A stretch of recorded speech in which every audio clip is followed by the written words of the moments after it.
Très cher internaute d'Alkham TV, dund ngeen li nga xamante ni mooy Micro d'Or deuxième édition fii ci Kangénie ça a été vraiment magnifique dund ngeen ambiance dund ngeen lu exceptionnel et gis ngeen ñi nga xamante ni ñoom noo remporté li nga xamante ni mooy Micro d'Or deuxième édition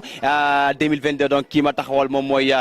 donc capitaine Wiz qui nous vient de Mbundum Barrage alors capitaine tey nga gagné alors bonne satisfaction nga am. Bon gagné bi ma gagné nii vraiment. bala ma ciy wax sax bala may xuus d'abord dama naan alhamdulilah rabbil alamin di leen sant d'abord yéen ñi ma fi doon fekk ngeen may yaatal ñëpp bàyyuma kenn képp ku bokk si biir alxam rek ak ñëpp ñi si doon jàpp maa leen di siyaar bon di bëggee booy yi nga xamante ni tey chaque instant gis nga duñu bàyyi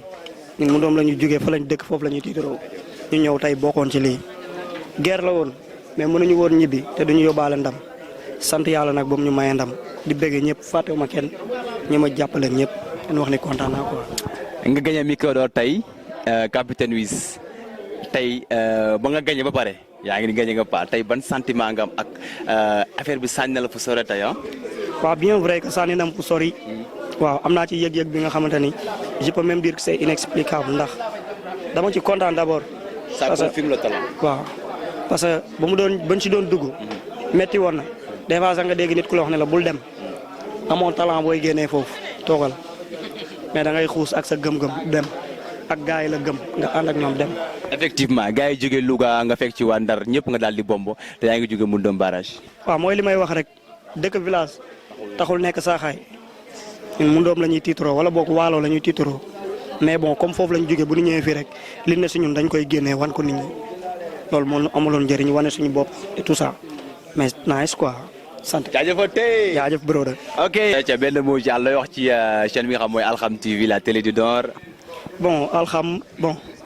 télé du Nord donc maa ngi apprécier bu baax vraiment di kontaan ci personnel wu Alkham bi yëpp techniciens yi les animateurs les DJ et tout ñoom ñëpp vraiment gis nañ taxawaay bi mi ngi nice di leen bëggee yéen ñëpp surtout yow maa lay bëggee encore une fois di bëggee waale grand magay bu baax di bëggee gars yëpp vraiment caméraman kontaan naa quoi waaw mais cek kon dama naan fi mooy Alkham boo fi teewee rek am xam-xam xoolal capitaine doon na réel kàngam et ki la réel king bi ku ko ñam xam 4 bar jaajëfate ça c'est capitaine Wiz moom moo remporté li nga xamante ni moom mooy apéro moom mooy phase hip hop bi alors léegi ñu daal di woo ki nga xamante ni moom moo gagné très chers internautes voici aussi tamit Babacar ki nga xamante ni moom moo gagné moom tamit mbalax mi tey tamit vraiment ça a été magnifique et moom bokkoon na daaw ren mu bokkaat daal di remporté li nga xamante ni mooy Micro d'Or Babacar tey ban satisfaction nga am ak contentement.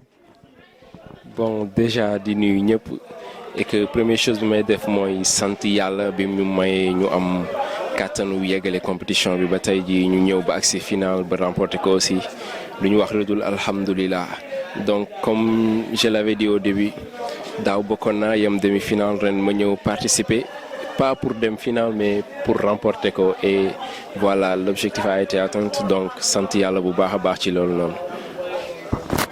Voilà, ça a été magnifique nga bokkoon daaw ren nga bokkaat donc tu as beaucoup entraîné ah et tamit moo nga def ñeneen ñi quoi comme bokkoon naa daaw ren du ma bokk courage boobu tamit ah ça s'explique non. Ah oui, je me dis juste que voilà comme dama nekk ci yoon di def far benn bu méttee rek nga daw je me dis que kon doo gaaw a yegg fi nga jëm parce que mooy li ma wax rek bokkuma woon ci compétition pour juste participer comme ça mais li xew tey li sotti tey moo nekkoon sama mbébét. Pour def confirmation et ça s'est réalisé donc voilà sant yàlla daal encore une fois. ayca Babacar après Micro d'Or fu Babacar jëm nag léegi. non mais ci kanam rek. waaw chaîne bi nga xamante mooy Alkham TV la télé du Nord. ah waaw foofu moom déjà suñu kër la ñun artistes yëpp parce que voilà yaatu nañ fa ba tax ñu ñeme di fa nekk chaque jour ci répétition yi di remercier aussi grand Jean grand bu baax entre de la musique dañuy joxe ay conseils voilà di ñu orienter. Et que duñ def lu dul di ko ñaanal xéwal yi gën a yokk incha allah ba prochaines années yi di ñëw affaire yi gën a yokk Micro d'Or gën a dem fu gën a sore suñu frères yi ñëw aussi voilà def ci loo xamante ni ñun ñi peut-être defuñu sax kaar bi incha allah rabi. merci beaucoup Babacar ayca jaajëf. kontaan continuer alors très chers internautes ça a été magnifique gis nga ñi nga xamante ni deux vainqueurs yaa ngoog di capitaine Wiz ak ki nga xamante ni moom mooy Babacar donc ça a été magnifique on vous donne rendez-vous inchallah déwén incha allah ci 3e édition Micro d'Or préparez-vous Micro d'Or chaque année day gën a toj gën a explosif ay ca gars yi ciao ciao.